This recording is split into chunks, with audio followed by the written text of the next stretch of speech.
We all think we know the deal with exercise, right? It seems so simple. We sit around too much, so we've got to get up and move to burn off calories. But what if that entire idea, the one our whole fitness world is built on, is actually based on a huge misunderstanding? What if the real reason our bodies are designed to move has been staring us in the face this whole time? Yeah, this story is everywhere. Our jobs have us glued to a desk, our commutes have us stuck in a car, and hey, our evenings are often spent on the couch. So the solution feels pretty obvious. We just have to cancel out all this modern stillness. And the big goal we're given? Be more like our hunter-gatherer ancestors, right? Those super fit people from the past. But what if the difference between their lives and ours isn't what we think it is? What if this whole exercise to burn calories thing misses the point entirely? Okay, but before we jump in the time machine, let's start with a feeling I think we all know. That feeling of being physically stuck at your desk while your brain is just going a million miles an hour.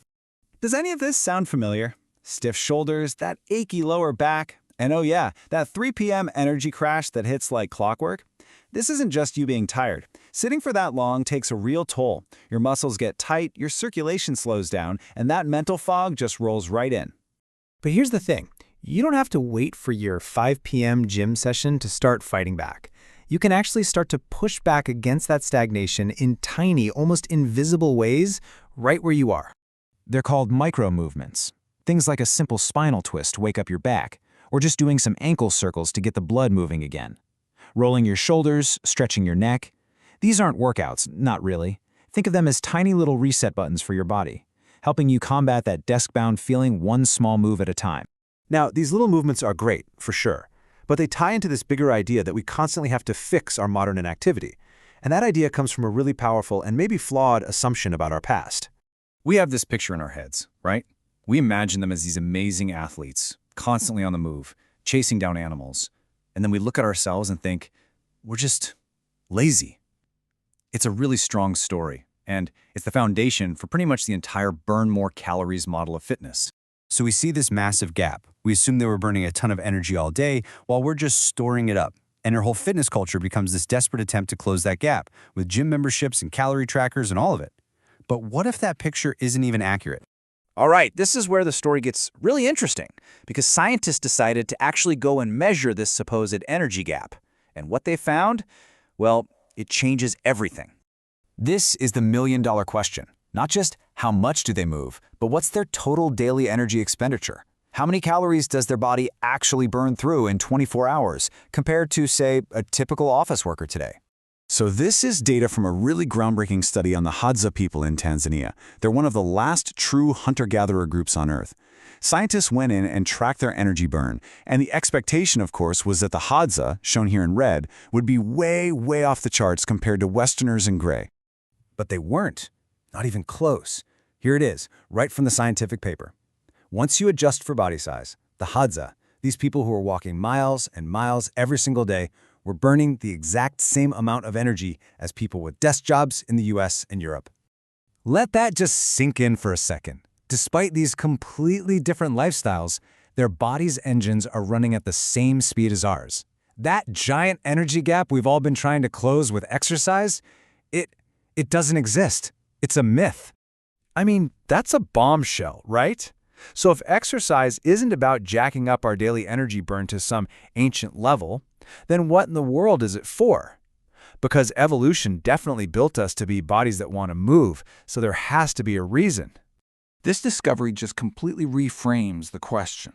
It shifts our focus away from calories and towards something much, much deeper. What essential jobs is physical activity doing for our bodies that have nothing to do with burning energy? And this is the real list. This is why we move. Exercise is like the body's master regulator. It tells our systems to repair themselves, it manages our hormones to fight off disease, and it keeps our brains working properly. Activity isn't about burning fuel. It's about performing the critical daily maintenance our bodies evolved to expect. Just take brain health, for example. When you exercise, your body produces something called BDNF. And I love this. Harvard professor Daniel Lieberman calls it miracle growth for the brain. How amazing is that? It literally helps grow and repair your brain cells. That's the real evolutionary prize for being active. And here's the best part. You don't need to live like a hunter-gatherer to unlock these benefits. The science is pretty clear.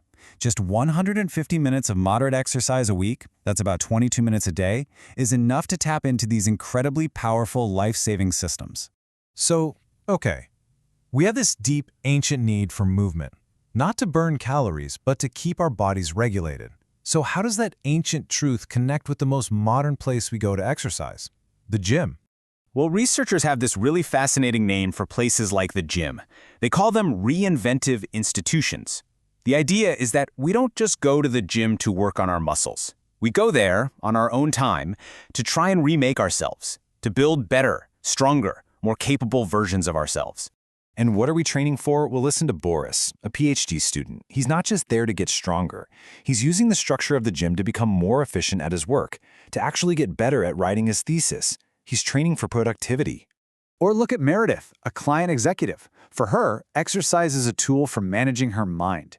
When life gets stressful and chaotic, the gym is what gives her a sense of control. She's training for mental resilience. This is how we've adapted that ancient need for movement to cope with modern life. And that leaves us with one last, really important question. If the gym has become the place where we train for the challenges of modern life, are we training for the right things? Are we just using exercise to become more productive little cogs in the machine? Or are we using it to tap into that much deeper, ancient need for real health, for resilience, and for genuine well-being? It's definitely something worth thinking about next time you move.